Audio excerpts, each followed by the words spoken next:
Hi കൂട്ടുകാരെ, നമുക്ക് ഇന്ന് സിമ്പിളായിട്ട് ഒരു 4 മണി പലഹാരമായ കൊഴുക്കട്ട എങ്ങനെ ഉണ്ടാക്കണമെന്ന് നോക്കാം. അപ്പോൾ അതിനായിട്ട് ആദ്യം വേണ്ടത് തേങ്ങയാണ്. ഞാനിവിടെ തേങ്ങ വറുക്കുന്നതല്ല, ചെറിയൊരു ഈർപ്പമുണ്ട്. അപ്പോൾ ശർക്കര എടുത്തപ്പോൾ നന്നായിട്ട് അത് അലിഞ്ഞിരുന്നു.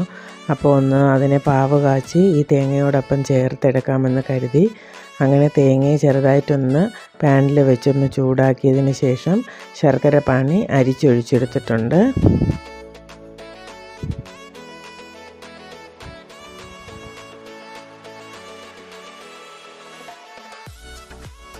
പക്ഷേ അരിച്ചത് നന്നായി, അതിൽ കുറച്ച് കല്ലും മണ്ണുമൊക്കെ ഉണ്ടായിരുന്നു. ഇനി നമുക്കതിനെ നന്നായിട്ട് ഒന്ന് ഇളക്കിയെടുക്കാം.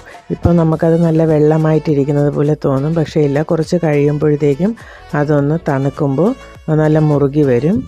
അപ്പോൾ ഞാനിത് ഉണ്ടാക്കാൻ കാരണം കഴിഞ്ഞ ദിവസം ഇടിയപ്പം ഉണ്ടാക്കിയപ്പോൾ കുറച്ച് മാവ് ബാലൻസ് വന്നു.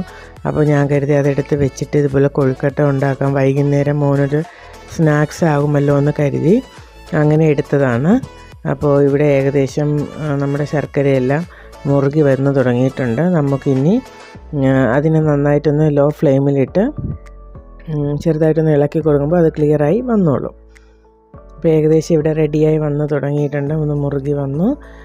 ഓക്കെ, ഇപ്പോൾ എല്ലാം ഏകദേശം ക്ലിയർ ആയിട്ടുണ്ട്. ഇനി നമുക്ക് മാവിനെ ഉരുട്ടി ഉരുളകളാക്കി വയ്ക്കാം.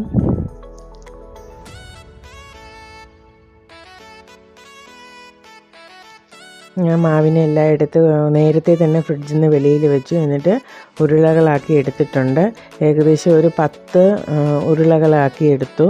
ഇനി നമുക്ക് ഇതിനെ, ഞാനിവിടെ ഇത് ചെയ്യുന്നത് നമ്മൾ ഉരട്ടിയൊക്കെ ഉണ്ടാക്കുന്ന ഇതുണ്ടല്ലോ, അതിനകത്ത് വെച്ച് പ്രസ് ചെയ്താണ് എടുക്കുന്നത്. ഞാനിവിടെ അതെല്ലാം റെഡിയാക്കി വെച്ചു. ഇനി നമുക്ക് ഓരോ ഉരുളകളായിട്ട് ഇതിനകത്തോട്ട് വെച്ച് ഒന്ന് പ്രസ് ചെയ്തെടുക്കാം.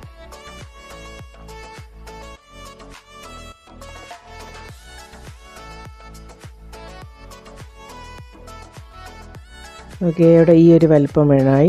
നമുക്കിനി ഇതിനകത്തോട്ട് ഫില്ലിങ്സ് വയ്ക്കാം.